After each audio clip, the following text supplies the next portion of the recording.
Hi there, Sagittarius. Welcome to your reading. So, I'm going to talk a little bit about the cards first and kind of like the messages that are coming through before I forget. And then I'll go back and talk to you about the image that I saw when I was shuffling, okay? So, I feel like the overall theme for this spread is all about saving the best for last, okay?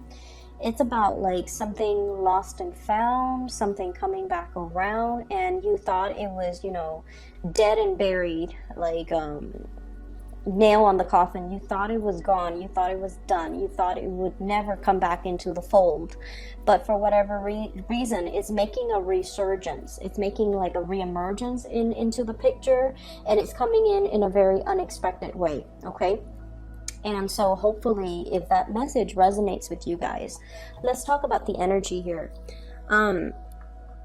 What I'm feeling is for many of you, there's a work situation where it's very adrenaline driven, okay? I feel like with a lot of fire signs in general, we thrive on a little bit of chaos. Okay, what that means is we need a little bit of fun, a little bit of unpredictability, a little bit of excitement in order to feel alive. Okay, we need a certain amount of unpredictability in order to feel passion, in order to feel, I guess, like that sense of excitedness. Mainly because if things are so stable and so and so predictable and so bland and so vanilla, we tend to lose interest very, very quickly. And I feel like in the work environment, there's this energy about, organized chaos, okay? There is a system in place, but for whatever reason, things don't go the way that they're supposed to. And what I feel is, it's the environment. It's like there are too many pieces of the puzzle that needs to perfectly align and fall into place in order for the whole machine to be greased and to be functioning properly. So I feel like there's a work environment here that other people from the outside looking in might consider dysfunctional, but from your perspective, because you're in it, you understand, and you guys are really, really good at seeing the big picture. You guys are really good at being able to make predictions as well. And because you're in it, you see the big picture and you're just like, oh, it's not dysfunctional. It's just all of these actors have to be perfectly in alignment. All the stars have to align. All the pieces have to fit in order for the machine to be, functioning properly. And so you're very understanding. You're making concessions. You're doing your best. And I feel like on good days, it feels almost like you're the fire extinguisher. You put out fires, you avert crises, you get things done, and you're really, really proud of yourself. And then on bad days, you just feel drained, you just feel like frustrated. But I also feel like, that sense of lack of predictability, it keeps things interesting, and so you stay in it, okay? But I feel like that there's a situation where it stirs your adrenaline. It gives you a little bit of an adrenaline rush, and so you are more like equipped as a fire sign and as the sign that sees the big picture. You don't see the dysfunction. You do see it, and you see the best in the situation, and that's why you're more well equipped to deal with the situation, to handle whatever curveballs the universe throws at you, and to make the best out of the situation. Whereas other people that are a little bit more inflexible, a little bit more rigid, a little bit more regimented, they absolutely hate whatever is going on in that work environment, and they would not last, 5 minutes in your shoes. And so I see Sagittarius, if you're dealing with this, I see you kind of walking around, kind of patting yourself on the back. You've done a really good job, and I feel like you've kept your cool, you've kept your centered, and I feel in a way it's almost like you feel really good on those good days. You feel like you're on top of the world. You feel like I've done it. I'm a master at this. But then on bad days, I feel like it does dampen your self-esteem a little bit. Okay, so I feel like there are definitely more good days that will be coming in to kind of balance the situation out. So right now, the lows are a little bit lows, but you've surpassed that learning curve. I feel you've surpassed it. Okay, so right now it's just trying to get the pieces to fit. You see the big picture, you know where things are supposed to go, you know what you're supposed to do, you know what your role is, you know what people expect of you, you know what to expect of the environment. So like you've already surpassed that learning curve. So right now it's just trying to find the most optimal routine or the most optimal system or the most optimal way of doing so that it can mitigate the lack of predictability in that situation. The instability or the lack of predictability in that situation. So we've already overcome a huge hurdle, and so right now things are going to start to balance themselves out. There will still be lows in the work environment, but it's going to gradually, balance itself out. Some days you will feel really on top of the world, and those days are going to be a lot more frequent in the future. Right now, you're still going through this, am I capable? Am I good enough? Am I doing things the right way? And I feel like there might have been some feedback, some situation, some information, or I feel like feedback from other people that weren't expected, but they're very welcome, because you don't take things personally. If somebody tells you, hey, can you do this differently next time? If you're still in that learning period, you're not going to get offended, and you're not going to feel like, oh, they're singling me out. No, I feel like you're humble enough to say, you know what, I'm still learning. This is good for me to get the feedback from the people that have been, doing it for a long time. So I welcome the feedback. And so I feel like because you're like this, that you're able to learn a lot more than other people who are a little bit more closed off, who get a little bit defensive, or who get a little bit indignant whenever they have constructive criticism, or whenever they receive something and they're just like, I didn't do anything wrong. So they're not able to accept responsibility. They're not able to humble themselves and just, admit the sheer fact that, I'm new at this, and I still have a lot to learn. So I feel like your energy is really open, okay? And that's very good. And so whatever is coming back around, okay, like I said, saving the best for last, whatever is coming back around, it's a learning experience, okay? If we didn't do it right the first time, it comes back around, we fix it, we move on with our lives. We don't need to get indignant, we don't need to get defensive. And I feel like other people around you are getting that way, but Sagittarius, you get past it, you move past it, and you don't let it fester, okay? And that's one of the amazing things about you guys. And I feel because of that you're able to overcome multiple hurdles because you have that institutional knowledge. You learn from past mistakes, you move forward, and you don't take things personally. Whereas other people, they let those things fester, and then it becomes major setbacks and hurdles that they can't overcome on their own. And so I see you leaving people in the dust. I see you making great strides, and I see you advancing. And the card that shows me this, we have here the Wheel of Fortune, okay? And then we have here the Justice card. When it's in the reverse, it usually indicates to me like having to revisit a situation, especially if it's in a work environment. If it's a situation where you feel like, I don't have all the knowledge to make this really important decision, and I feel like, you could be dealing with a lot of contracts, a lot of legal issues. You might be making really big decisions that can affect somebody's financial situation or somebody's livelihood. So you're making big decisions. You're in charge of really important responsibilities.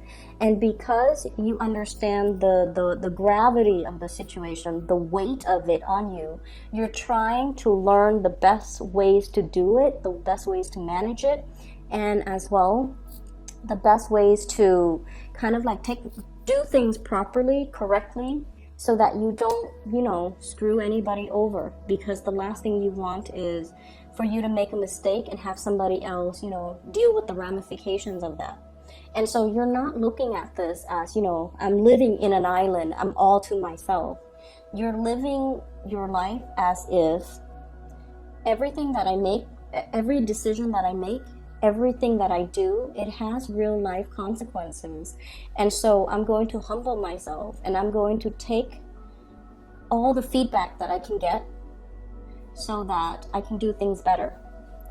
So going back to this image that I saw when I shuffled out the cards, I see this man on a cliff, okay? He might have been hiking. He goes up on a hill, and then he's like at a mountain. He's at an edge of a cliff, and then he wants to sit down, have a little bit of a rest, and drink some water. So he sits down, and there's this piece of plastic. It looks like plastic, and it's kind of curved. So he's just like, oh, I'm just gonna launch it off this cliff. So he throws it off, but because it's curved, it's kind of like a boomerang. It comes back around. So he throws it, and then it comes back around and hits him in the back. And it's a flimsy piece of plastic, so it didn't hurt him. But then he's very, very surprised that it comes back around. And so what I'm seeing here is there's something that we might have, dashed off or sent off into the world. And you might have been pressed for time, and now it's coming back for you to kind of like deal with the second time around, okay? With all the knowledge, with all the expertise, with everything that you've learned about yourself and about the situation and about how to improve things, you have a second chance to fix things. And I feel for many of you, it's very much work related is what I'm sensing. You're still growing, you're still expanding, you're past that learning curve, and you're going to move forward once you, learn from past mistakes. And then I also feel for many of you, this is a love situation that's coming back around for you to fix, okay? I see two signs in the picture. The first sign is a water sign. I have here the Ace of Cups in the reverse, and then I have an air sign, Ace of Swords in the upright position. And the reason why I think these are people rather than, the aces, just like indicative of an opportunity, mainly because they're right next to each other, and I'm actually seeing people coming out. I feel like there is a water sign, very strong, predominantly water sign, somebody who's very expressive, very verbal with their feelings. You always know how they feel about you. A lot of the times too, when a Sagittarius deals with a water signs might be a little bit too, you can get easily annoyed by them. First of all, they're indecisive. Secondly, they're kind of an emotional windbag, okay? They like to talk about how they feel all the time. So like if you've had a bad day, you go home and you just want to, watch TV and just tune things out and just not have to engage your mind. They might sit down next to you and they might tell you, everything that happened throughout their day, and they might tell you about how they feel, and it can feel very, very heavy, okay? And then for you guys, if you're dealing with an air sign, so this is Aquarius, Gemini, and Libra, the energy is very dynamic, it's very fun, it's very lighthearted. You guys can tease each other, no one gets hurt. You guys can,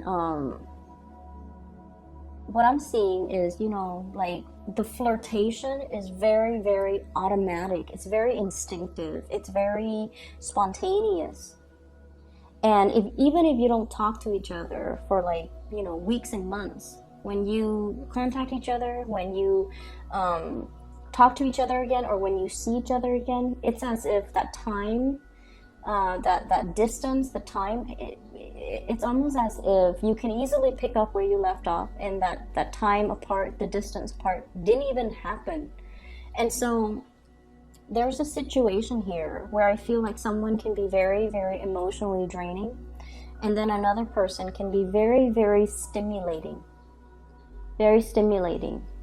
And so you might have two people who are in the picture for you. And I'm almost feeling like you have some unfinished business. The world in the reverse. Things haven't gone full circle yet. Things are not done and cast away yet. In the reverse, it means unfinished business. It means returning to a situation. And it also means, returning to find some type of a closure, or this person has not yet moved on from you. And there's some unfinished business that's still in the picture. I feel for many of you, there's some guilt surrounding this situation. So if you're dealing with that water sign, Pisces, Cancer, Scorpio, or the air sign, Aquarius, Gemini, Libra, I don't know why, but I'm feeling some guilt. If there's some unfinished business, if there's a situation where you feel like, I never got to tell them the truth. I never got to tell them that they might be a little bit too emotionally demanding of me, and I wasn't ready. Rather than telling them that, I just cut them off and they never got an explanation. Okay? And then the guilt, if you're dealing with another person who's already in a relationship, there might be guilt from your end. Like, yes, the conversation is very stimulating. Yes, the conversation can err on the side of flirtatiousness. And so there's some guilt associated with some type of an interaction between you and another person. Okay? Either way, there's an opportunity coming back around for you to kind of like iron out the wrinkles, to kind of, and this is a Sagittarius thing too. When you guys feel things really heavily, you guys kind of sweep them under the rug, or you kind of, shake it off. So then it's almost like shutting it off or shaking it off, and pretending like it doesn't affect you, or pretending like it doesn't make you feel a certain way. Or I'm also seeing keeping yourself very, very busy so you don't feel things. Okay? That's your form of escapism. Water signs, they might retreat to, alcohol, drugs, art, music, whatever it is. But I feel like for you guys, it's more about keeping yourself so busy so that you don't feel, so that you don't have to think in an emotional way, so that you just do things and keep yourself engaged and keep your mind off whatever it is that is demanding your attention, because you don't want to be stuck feeling things. So there's a situation here where I feel like you hadn't properly resolved, and there's a situation here where you feel like you haven't gotten the closure, or you feel like you didn't give the other person the closure. It's coming back around. There is going to be communication, okay? I feel as well somebody's coming in and they're going to give you an apology. So what the universe is telling you, and I feel like the universe tells us things through the major arcana cards. This is what's coming through. I have here the strength card. And this is sort of like, be prepared. Don't give up. And fortify yourself, because there's going to be some really important communication coming through. Ace of Swords, truth, awakening, realization, and just honestly, I feel like it's total honesty that's going to be coming into the picture. I have here an air sign, Prince of Swords. This is the Knight of Swords. Aquarius, Gemini, or Libra coming into the picture, and I feel like there's either an apology coming through from this person, or this person is snapping out of their funk. Four of Cups. This is sort of like, this woe is me type of a card. They've been through some things, and they're coming back around because they're seeing your worth. They're seeing the contributions that you're really adding to their life. And so if you've been, waiting on communication, waiting on the situation, waiting for some type of a closure as well, they're coming in very, very, very unexpected. So I'm feeling like some of you might leave your phone on silent. You're at work. They call you like 4 or 5 times, and then they finally realize you're not picking up, and they leave a voicemail. And then you might have to do a little bit of like phone tag. Okay? And then for others, I feel like if you cross paths with this person a lot, like for example, if they're in your work environment, I feel like they might catch you when you're on your lunch break. They might try to, you know, pass your desk, pass your office, pass your workstation area, and then you're not there. So if you do leave for, you know, a short period of time, you need to put up like a little note, like I'm on lunch, I'll be back, you know, whatever time. Or I just feel like, you know, you want to be accountable for times when you're away from your desk. That way they can find you. So I feel like they're coming in, and this might be an issue in the past where the timing is just not right. Okay, like you're busy and they're free and they want to talk to you, but you're super busy and you couldn't communicate with them. Or you're free and you're trying to communicate with them and they're not available because they're so busy, and then you feel like they're ignoring you. And then vice versa, when they shoot you those messages and you're occupied with serious stuff too. I feel like you guys are dealing with some serious things and they feel like you're ignoring them. And so the timing was just never right. But I feel like there's something coming into the picture that will allow the time and the energies to kind of align. Okay? It's like you've already passed that learning curve. You've already overcome that major hurdle. So right now, it's just going to take some time for things to kind of fall into place. So be very patient with it, okay? Whatever means you've been using to keep yourself busy, to keep your mind off of other things that you feel like, oh, that's frivolous, you know, it's never going to happen, it's frivolous. Keep doing that, because while you're immersed in that, and while you're like focusing solely on that, you're not trying to control everything else. And you're allowing the universe to kind of take over and control other elements, because you're fixated here on building wealth, on working on your reputation, on working really hard, on trying to do the right thing. And I feel almost like you're getting that pat in the back from the universe telling you that, you know, you are doing the right thing. You're relinquishing control, you're letting us take over, and we're going to make this situation right in the best way that we feel is going to be, I guess, more in alignment with your energy. Okay, so whatever you've been kind of pushing for in the past because you were impatient, because you wanted to have a specific outcome, now it's time to kind of like relinquish control and let the situation just automatically fall into place. Okay, so Sagittarius, I hope the reading is still helpful for you guys as you navigate the past few days of this month. This has been a really difficult month for a lot of signs, but I'm really glad to see this for you. Hard work pays off, okay? Hard work pays off. Perseverance always pays off. And then hard work and perseverance, when it goes hand in hand, it always, always, always pans out magically. So best of luck with everything. I'll talk to you guys soon. And for those who are still emailing me about private readings, I'm no longer doing those, but I do have somebody that I highly recommend. She is a psychic. Her name is Bridget. She is based out of California. If you'd like to book a reading for yourself or for anybody that you think would benefit from a spiritual reading, I highly recommend her. I've included a link to her scheduling website in the description box below. So if you like a reading, I just can't gush enough about her. Okay, so take care. I'll be back in March, and I'll talk to you guys soon.